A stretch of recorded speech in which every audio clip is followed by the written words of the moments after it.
para empezar con mi final. Digo el ítem que seleccioné, que se llama el desarrollo subjetivo y su relación con el desarrollo cognitivo. Las ideas previas en el aprendizaje de saberes en las diferentes áreas escolares. Y bueno, para eso realicé este cuadro en el cual trabajo con Piaget y con Vygotsky. Estos son dos autores que se relacionan ya que estudian el aprendizaje y el desarrollo cognitivo del niño. Entonces, Piaget, por su parte, propone la teoría de aprendizaje, que esta es una teoría que se basa en los cambios que producen en el pensamiento lógico del niño y que esto a su vez en ella difieren diferentes etapas, teniendo en cuenta la maduración y la experiencia del individuo. Estas etapas, por ejemplo, una es la sensoriomotor, que es a partir del nacimiento hasta los 2 años, en el cual ahí se ven, el niño empieza a explorar el mundo que lo rodea mediante reflejos. Una de las acciones que tiene este niño también es, por ejemplo, la acción de succionar, de agarrar, de llorar, que esto más se lo ve vinculado con un niño y su madre, por ejemplo. Cuando el niño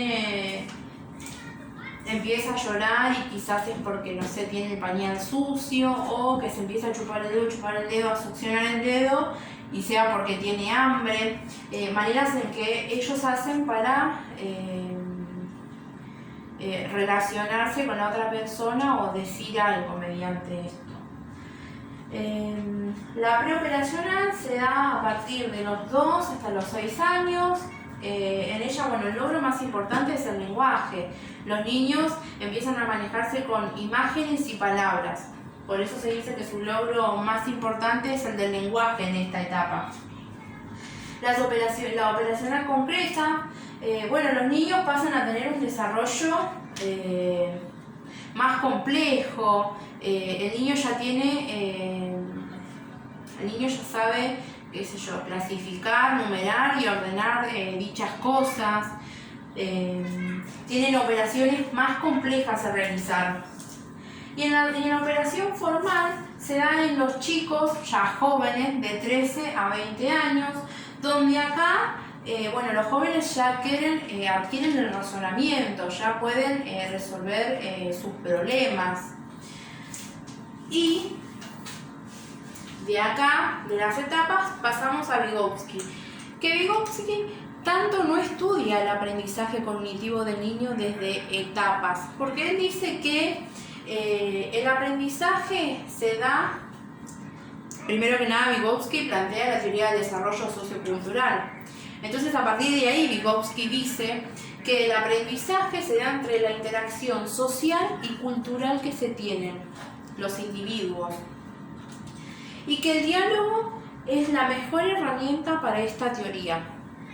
Que el diálogo lo que hace es desarrollar un mejor lenguaje, y también en este sentido el niño, al trabajar, al lado de otra persona, va interiorizando más los conocimientos que va aprendiendo.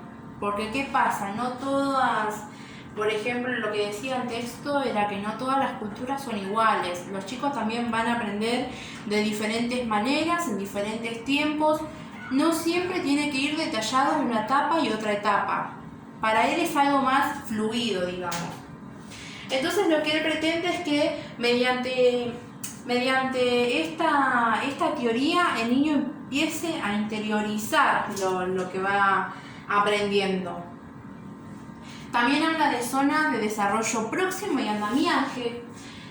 Esto es algo importante también, porque acá lo que trabajan son expertos, que se dice ahí, pero no decimos experto desde lo profesional, sino de esa persona de apoyo, de dirección y de organización, esa persona que nos guíe, que puede ser una mamá, un papá, un hermano mayor, un adulto que sea la guía de este niño. Entonces, lo que se pretende acá es que el niño salga de este desarrollo, de esta zona de desarrollo próximo, y que sepa manejarse solo, que sea autónomo. Entonces se puede decir que acá hay una brecha entre lo que los niños pueden hacer solos y lo que todavía no pueden, pero lo están logrando. Entonces, estos autores plantean estas teorías. Entonces ahora yo, teniendo en cuenta lo que trabajé de dichos autores, paso a explicar el desarrollo cognoscitivo del aprendizaje en diferentes áreas, en las diferentes áreas del nivel primario, que son prácticas del lenguaje, matemáticas, sociales y ciencias naturales. Empezamos con prácticas del lenguaje. En prácticas del lenguaje, ahora voy a enfocar la cámara.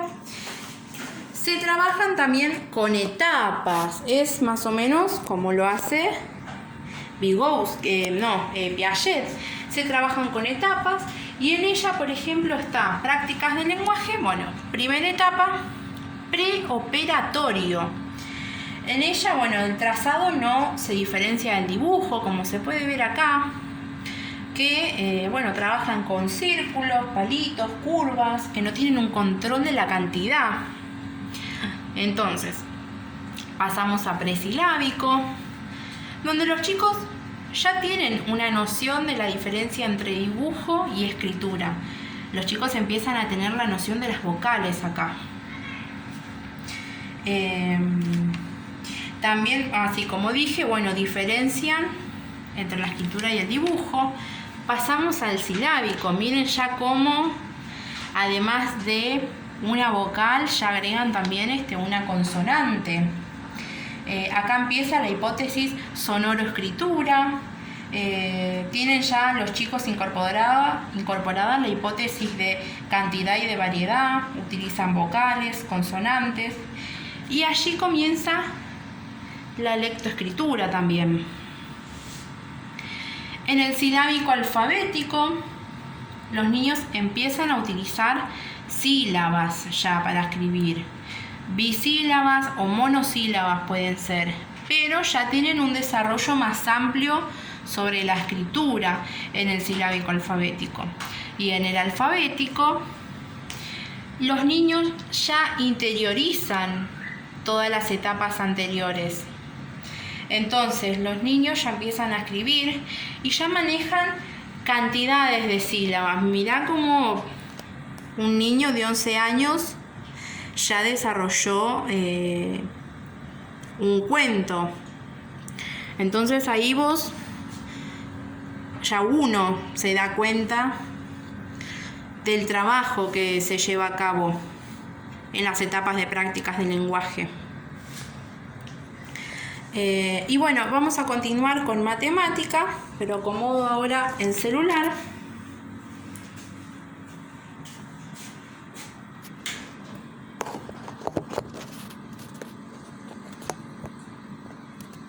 Que no me acuerdo.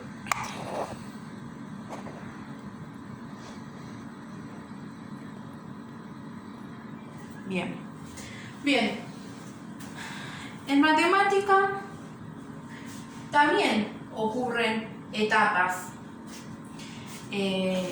Estamos en un preoperatorio, digamos, acá, porque matemática siempre se va a basar en la cantidad numérica, en la posición de cifras y en la escritura de los números. Es decir, porque lo vuelvo ya a explicar de nuevo. Por ejemplo, en matemáticas se dan estos dos ejemplos. El ejemplo A tiene 6 bolitas en cada fila y el ejemplo B tiene 6 bolitas, pero la fila de abajo está más separada. Entonces, ¿qué pasa? La docente pregunta si el ejemplo A tiene la misma cantidad de bolitas? Y el niño va a decir que sí. ¿Por qué? Porque el niño lo que va a hacer es ver que cada bolita tiene su respectivo abajo. Entonces no puede fallar, sí o sí son las mismas cantidades de bolitas. Sin embargo, en el B, ella dice que en la fila A hay 6 bolitas y en la fila B también hay 6 bolitas. Ella sabe que hay 6 bolitas y pregunta y dice, ¿en qué fila hay más bolitas? Y entonces el niño lo que hace es decir que en la fila de abajo hay más bolitas. Pero, ¿por qué hay más bolitas? ¿Por qué decís que hay más? Si contamos arriba y abajo, siempre nos va a dar 6. Entonces el niño lo que dice es que por la cantidad, por lo largo que es, piensa que abajo, por el lugar que ocupa, lo de abajo tiene más cantidad. Pero no. Esto es uno de los problemas que aparecen acá en esta materia, donde hay problemas con el lugar que ocupan los objetos o elementos, como en este caso que pasa acá. Siguiendo a esto, otro de los problemas que nos encontramos en matemática es, por ejemplo, el de definir qué número es el más grande. Yo, por ejemplo, acá puse el 12 y el 15, 116 y el 320, ¿no? Por separado igual, porque cada uno es un ejemplo. Entonces, teniendo en cuenta el aula que te toca, yo les pregunto, ¿cuál es el más grande? Y ellos empiezan a dibujar. Dibujan palitos, dibujan circulitos. Y el que tiene más cantidad, a lo largo también trabajan, más cantidad, es el mayor. Y sí, tienen razón, el que tiene más cantidad es el mayor. Pero, cuando di este número de 3 cifras, dijeron, bueno, hay 3 cifras. ¿Qué pasó? Uno de los nenes miró una lámina que estaba colgada donde tenían los números. Era una tabla pitagórica. Entonces el nene agarró y dijo, bueno, el que manda acá es el 1 y el que manda acá abajo es el 3. Entonces se fijaron en la tabla pitagórica y dijeron que como el 1 estaba primero, el 1 era más chico y el 3 venía después, era el más grande. Entonces los chicos así dedujeron que el 116 era el más chico y el 320 el más grande. Otra de las cosas que surge es que si nosotros tenemos en cuenta estos números, tenemos que ver cuál es el más chiquito. ¿Cuál es el más chiquito? Entonces algunos dijeron que este no, porque ya era grande, porque tenía 3 cifras. Este también tenía 3 cifras y es muy grande, y se quedaron con estos dos que tienen 2 cifras. Y dijeron esto: como el primero que manda es el 1 y el primero que manda abajo también es un 1, se basaron en estos dos números, en el 2 y en el 5.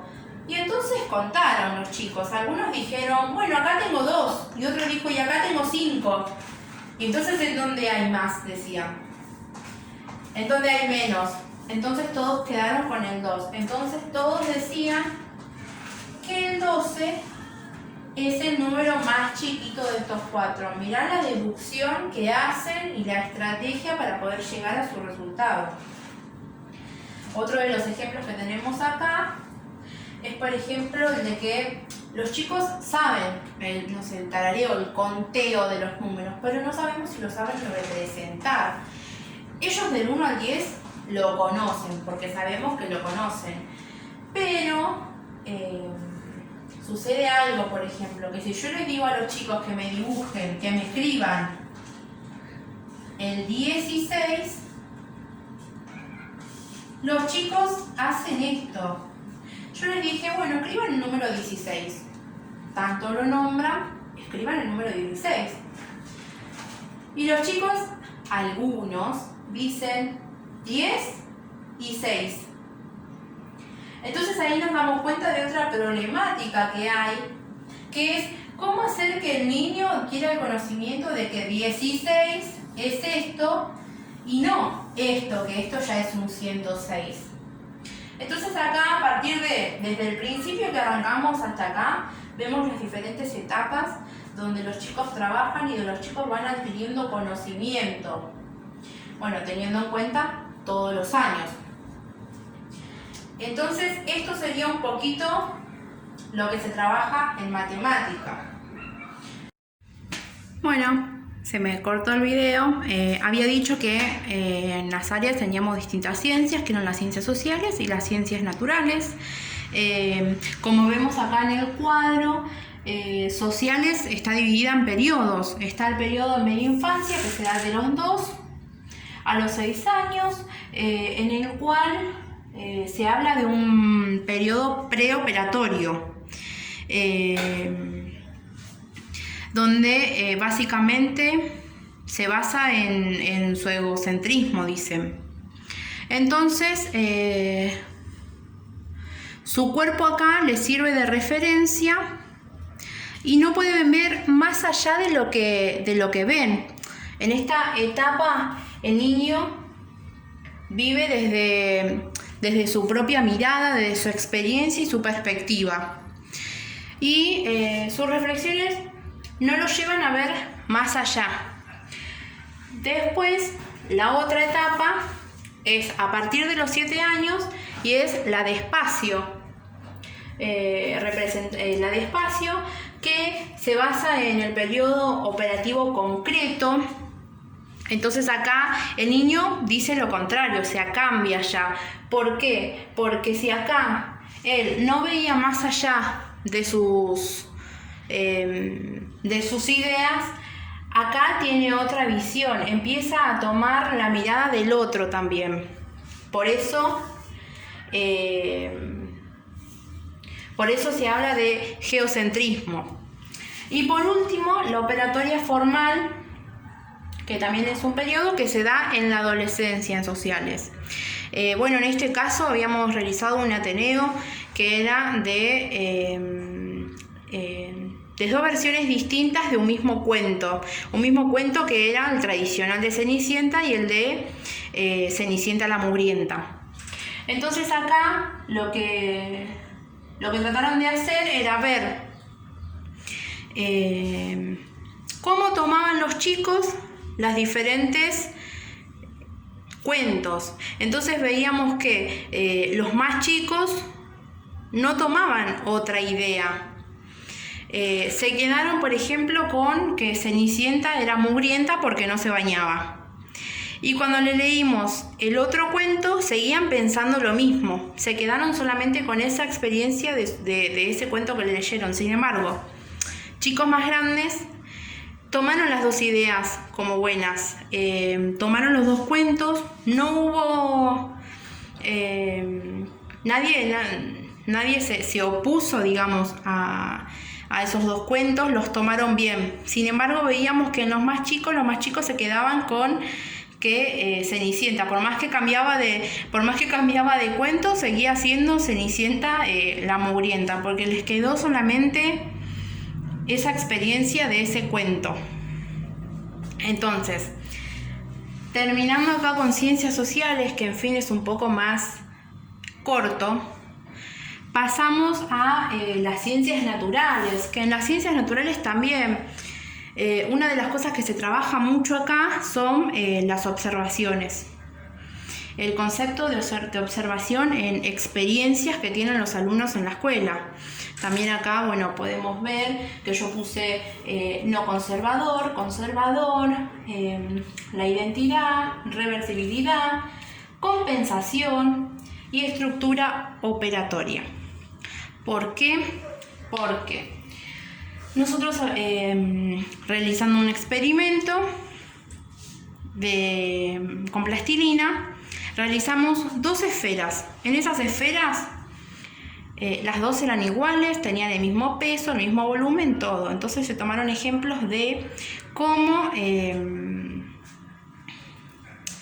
los niños pensaban de diferentes maneras. Entonces, ¿qué hicimos? Tomamos una bola de plastilina y la dejamos intacta. Y a la otra la dividimos en 5 pelotitas. Entonces preguntamos, había un nene de 4, un nene de 6 y un nene de 9. Y preguntamos, ¿dónde había más cantidad de masa? El más chiquito, confiadísimo, dice que hay más cantidad en las 5 bolitas que tenemos nosotros. Y los otros nenes dicen que no cambia, porque al sacar las 5 pelotitas de la plastilina grande, no cambiaba su volumen ni su peso. Sin embargo, cuando realizamos otra experiencia donde teníamos una bola de plastilina del mismo tamaño y luego la otra plastilina que teníamos del mismo tamaño, hicimos una víbora grande, el más chiquito insistía diciendo que la víbora tenía más cantidad de masa. Pero no, los chicos decían que no y le discutían que no porque era la misma cantidad, porque usaban la misma bolita de plastilina siempre. Entonces ahí notamos que, bueno, como no conservador está el niño que no tiene conocimiento previo sobre la cantidad de materia. Y como conservador, notamos que los otros 2 nenes sí se daban cuenta de que por más que había una transformación en las esferas, no cambiaba su volumen, ni su peso, ni la cantidad de materia, nada. Nosotros transformábamos y después al unirlo, volvía a ser la misma masa, no había diferencia alguna. Entonces, estas fueron algunas de las ideas que se trabajan en ciencias naturales. Por eso hablamos de identidad, de reversibilidad y de compensación. Esto que les decía, la masa la partíamos en 1000 pedazos, pero seguía teniendo la misma cantidad de masa que con la que iniciamos. No había un cambio. Entonces, bueno, con esto termino de desarrollar todas mis áreas, las maneras las etapas que tienen cada una para llevarse a cabo y para enseñar en un aula, para tener ese aprendizaje y enseñanza que nos vienen dejando desde la escuela desde hace mucho. Así que nada, esto fue todo el recorrido que le hice a la materia, teniendo en cuenta a Piaget, a Vygotsky, a las áreas escolares como a las prácticas de lenguaje, matemática y por último nuestras ciencias, que son las ciencias sociales y las ciencias naturales.